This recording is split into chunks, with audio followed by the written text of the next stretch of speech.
Hey everyone, Carrie Beck here with Homeschool Coffee Break, where we help you stop the overwhelm so you can take a coffee break.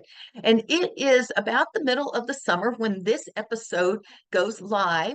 And so I thought we'd take a little midsummer check with you, Mom. Maybe you could sit and have a cup of coffee with me and sort of just look at what's going on this summer and how will you finish out the rest of the summer as well. So I think it's real important that every once in a while we take some evaluation as well.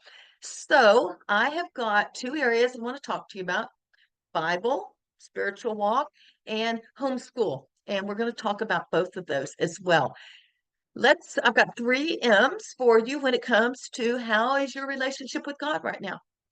I talked a little bit about this a few weeks ago in one of our podcasts, but I think it's really important. First, in model. You need to be modeling your relationship with God for your children, just like my mom.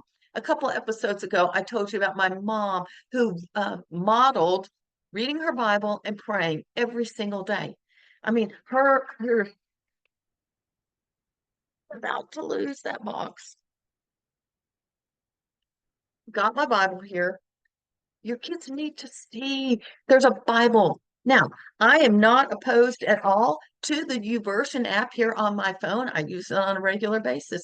But my mom, every morning when I would come down early, would either be exercising, reading her Bible, or praying. What are you modeling? Do your kids ever see you reading your Bible, reading a devotional, praying? You need to be modeling the importance of God in your life. Then next, I think you need to meditate on God's word. Now you're like, I can barely like just get the food on the table. You know what?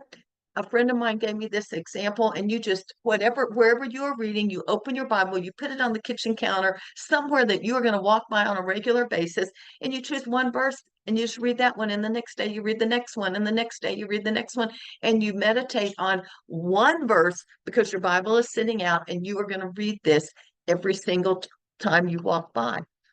It does a few things. It models for your children.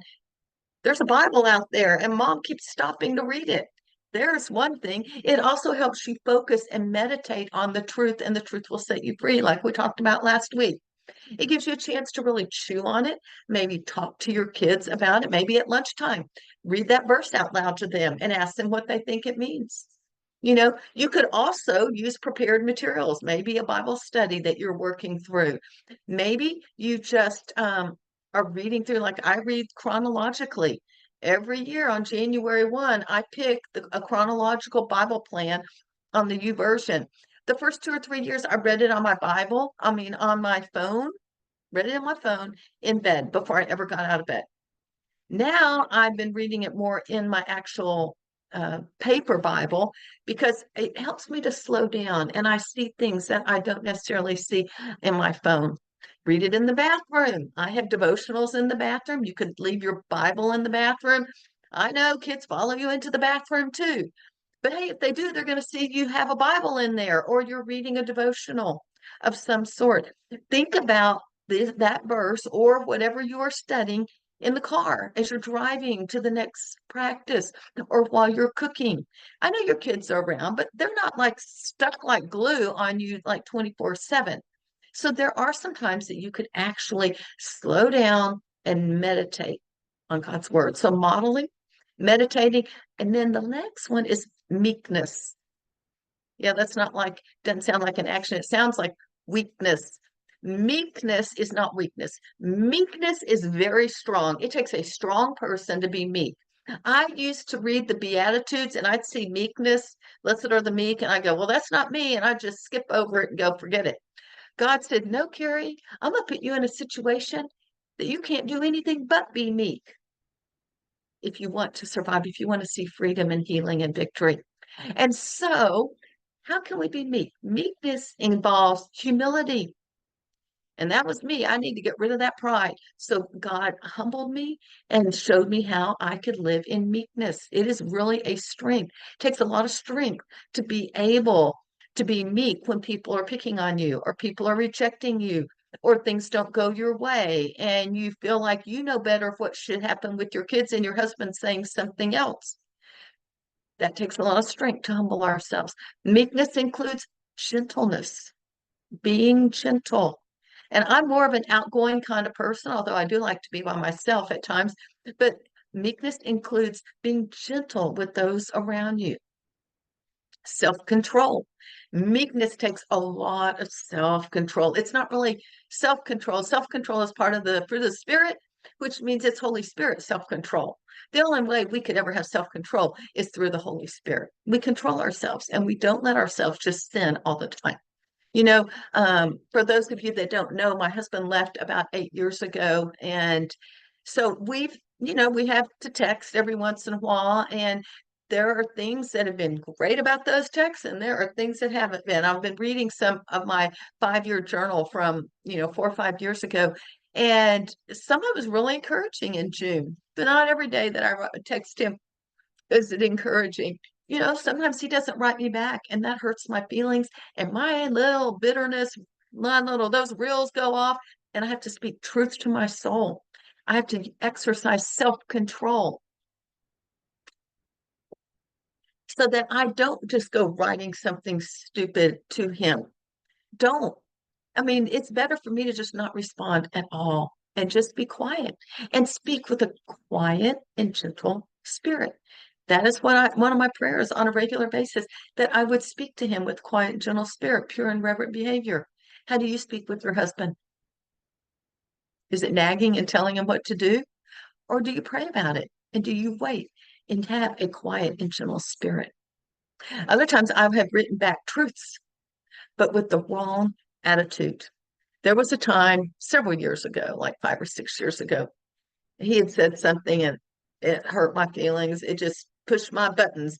And I wrote truth back. I wrote Bible verses to him. It was the wrong attitude. And I had my Bible sitting over there on the dining room table. I was reading through Job, and I wept and I wept and I wept.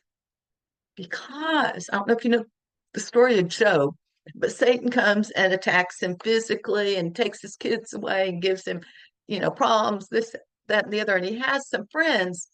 They speak things that are true, but they're wrong. They're pulled out of context, wrong attitude. They are telling him how to live. And God really gets upset with them at the end. And I thought, Carrie, that was you.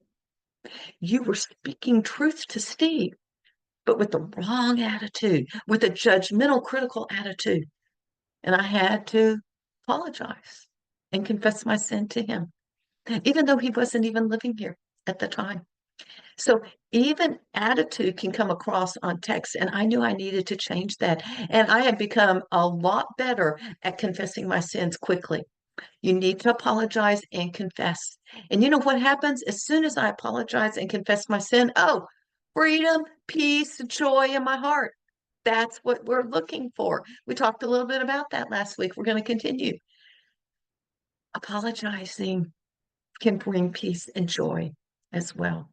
So, how's your walk with God? Are you modeling your walk with God with your kids? Are you meditating on God's word? And are you showing meekness? Sometimes the hardest place for us to show meekness, right here in our home. We are our real selves in our home.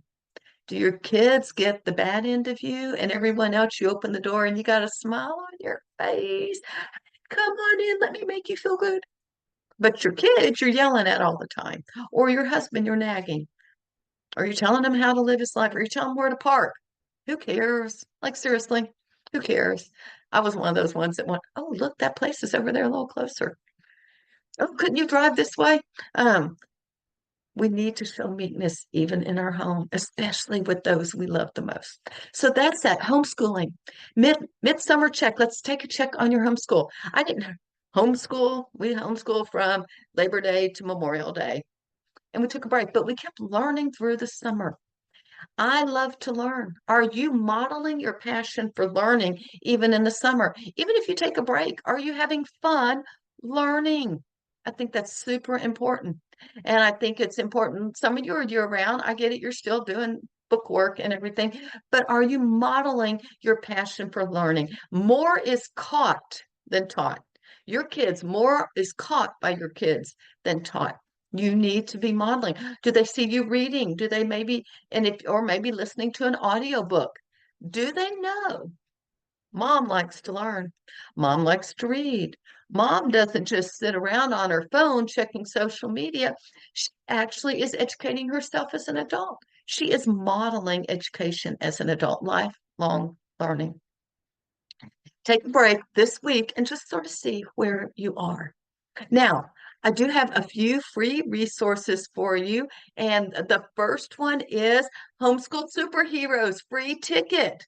Look wherever you're watching this in the show notes. There is a link to our free ticket to Homeschool Superheroes. It's July 22nd through 26th. I know some of you may listen to this afterwards, but if you're listening to this around the time it publishes, go grab that free ticket. I think we have 30 something speakers, over 50 sessions, completely free. So go get it. It will be a great way. We do have a track on faith and on parenting, and some of it has to do with our attitude or our sibling attitude in the home and all of that. And we have many tracks: how to homeschool, homeschool encouragement, homeschool subjects, teens, preschoolers, special needs, all sorts of things that we can help you with as far as homeschooling, and some fun homeschooling as well. That's the main thing I want to share with you. Thanks for spending time with me. I am Carrie Beck with Homeschool Coffee Break. We'll talk to you next time.